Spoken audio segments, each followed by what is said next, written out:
This is the old Milford train station here in Milford, New Hampshire. It's now a car repair shop, which is one of the more unique uses I've seen for an old train station. Usually they're turned into government buildings or something else, but across the street from it you have the old freight station there. So this was the passenger depot. But it's really nice. They've actually done a very good job restoring it, and there's the old cellar entrance there. That's where they would have stored, I guess, coal and stuff, but there's an old piece of rail from when the tracks used to come in. The tracks still go through the town, it's just they're not, well, I guess you could say, in use by passenger trains anymore, not to my knowledge anyway, but yeah, I love the color scheme. It's so nice. You've got the telegraph windows there. The semaphore signals were probably right there where that little mechanism is. And then you've got the passenger waiting rooms. And then you'd have the freight station over here, so they kept all that separate, which is nice. They've kept the passenger and freight portions separate. So I'm going to get some pictures of this. So, 1, 2, 3. There we go. Then 1, 2, 3. There we go. I'm going to walk back around because I think this just loops back around. Yeah, it does. So the railroad line currently runs back behind these buildings here. And I'll see if I can walk down there real quick to show you. So there must have been a little switch or a spur that came over here to these two depots so the railroad could serve them and the town. But we were coming up here to eat and we happened to find the depot. I saw it by the cupola. And if you needed another idea as to what it was, just look at the weather vane.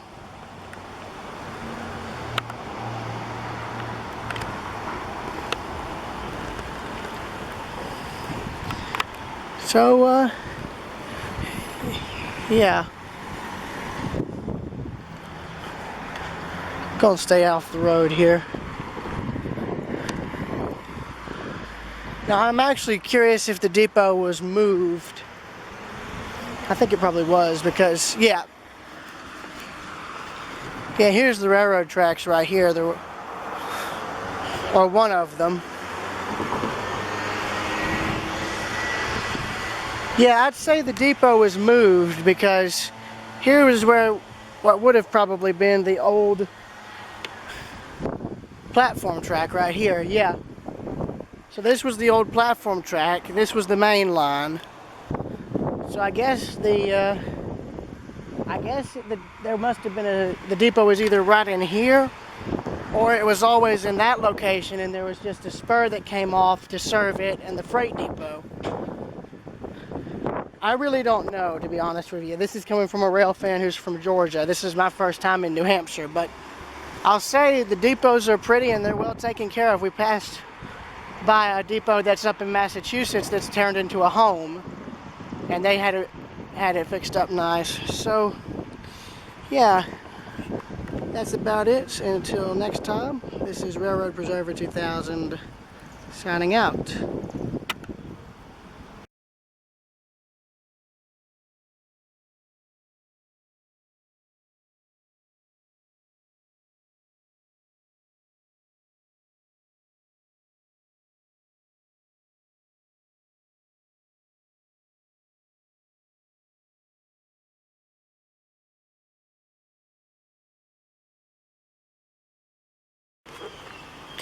Alright, I'm doing another video here in Milford, this time at a 1889 built pedestrian bridge. I've already done a video on this location earlier today, but I got a metric ton of things wrong regarding the information. If I can zoom in on the placard there, you'll see what I mean. At first, when I did this recording, I thought it said Burlington Bridge Company, but it's actually Berlin Iron Bridge Company, East Berlin, Connecticut, and of course it was built in 1889. So yes, it's a really nice structure, and one that you can see is really well built too, for it to have survived well over 100 years because the bridge would have turned 100 in 1989. 2019 would have made it 100 and I believe 20. No, excuse me, 130. So if it survives to 2029, it will be 140, if I'm not mistaken. So I'm going to walk across it because the first time I did this recording earlier today, it was also raining. You can see the anchor wires at the approach end of the bridge, and then the suspension wires and cables running along the length. And if I zoom in, you'll see that there's a bit of a rise in the middle. Has a wood deck, which is rare to see on a lot of older bridges, which I'm actually glad they kept that aspect of it. But yeah, Milford is named after all of the mills that are on the river. In fact, this dam here, I believe, was built so that the mills would have a means to power their machinery. They were all water powered by the looks of things. But this dam reminds me of the one in Juliet, Georgia. It's an old hydro plant, but the dam has been kept because it was used in the movie Fried Green Tomatoes, which is a really good movie about a really good story that was written by the author Fannie Flagg. The movie was filmed in Juliet, Georgia, and ever since the film's release, it's become quite the tourist town. In fact, the cafe in the movie is now an actual cafe. You can actually go over there and eat. Though, of course, anyone from up north would probably wouldn't get the humor in the film because it's one that's made more or less in Georgia, so there's that, but still. Anyways, I'm probably in about the middle of the bridge or close to it, but you can see all of the steel work. Most of it's original. You've got probably iron or steel rivets, which you can tell are machined. They're not, I don't believe they would have been hand driven in. You can see modern replacements here. That actually needs to be painted, all this. But yeah, if I jump, I don't know if you see it, but the bridge actually shakes. Now, I've already gotten pictures, but I'll take some new ones since the weather has cleared. So, 1, 2, 3.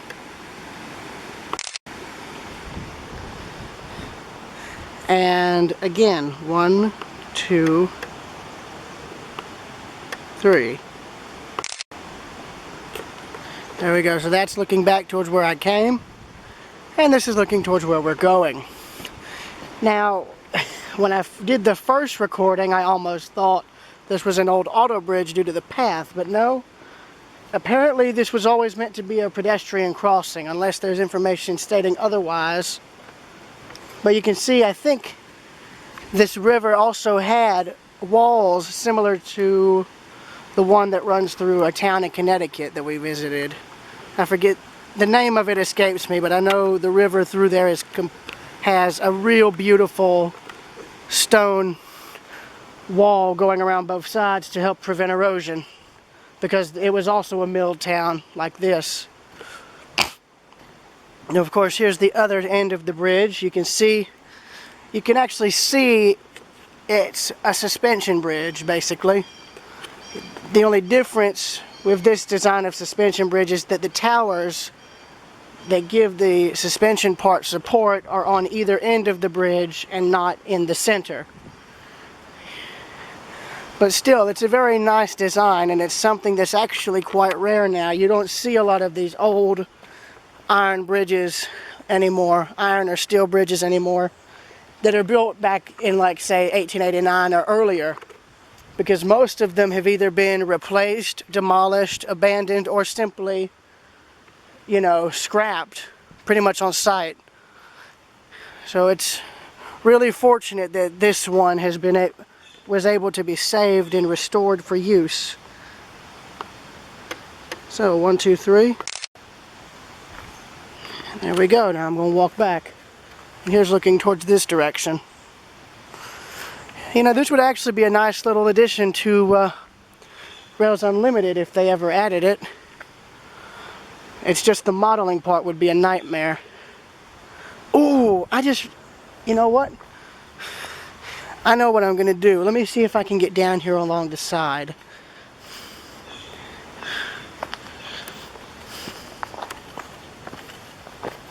Seeing as I've walked in creeks before, I'm used to this.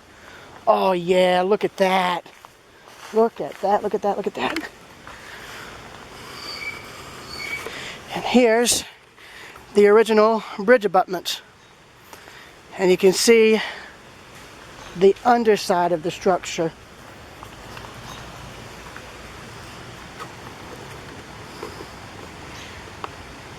So 1, 2, 3.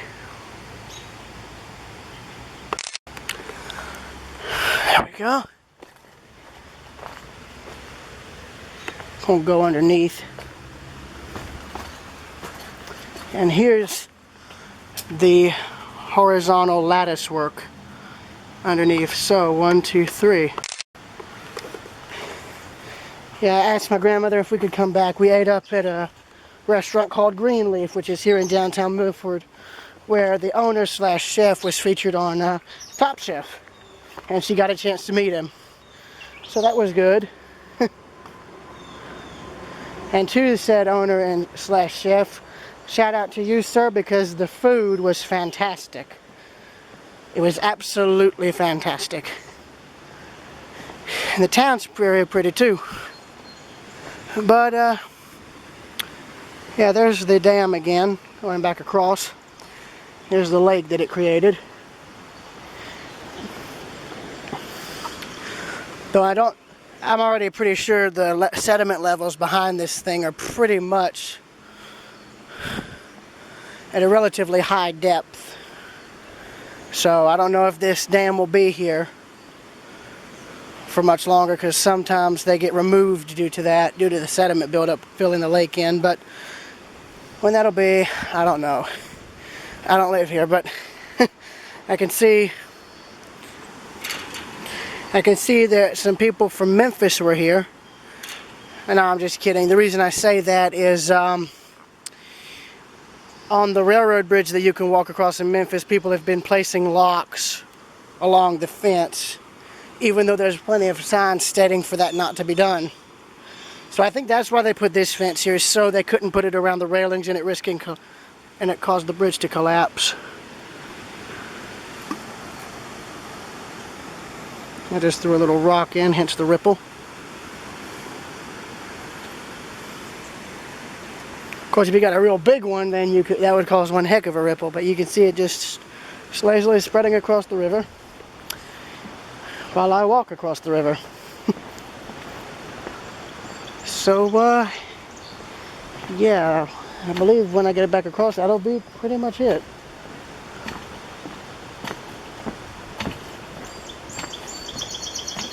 So, with that being said, till next time, this is Railroad Preserver 2000, signing out.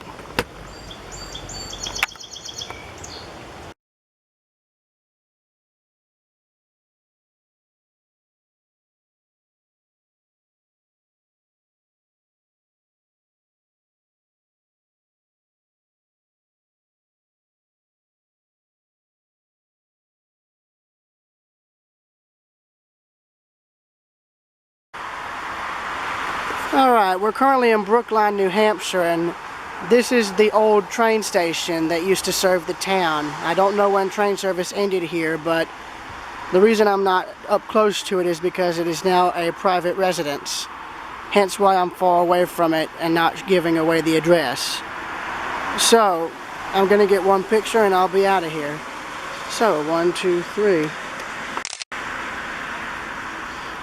Yeah, you can see they added on to it over the years since the railroad left town, but it's nice that it's been saved and has a new use. So, yeah, I will see y'all later.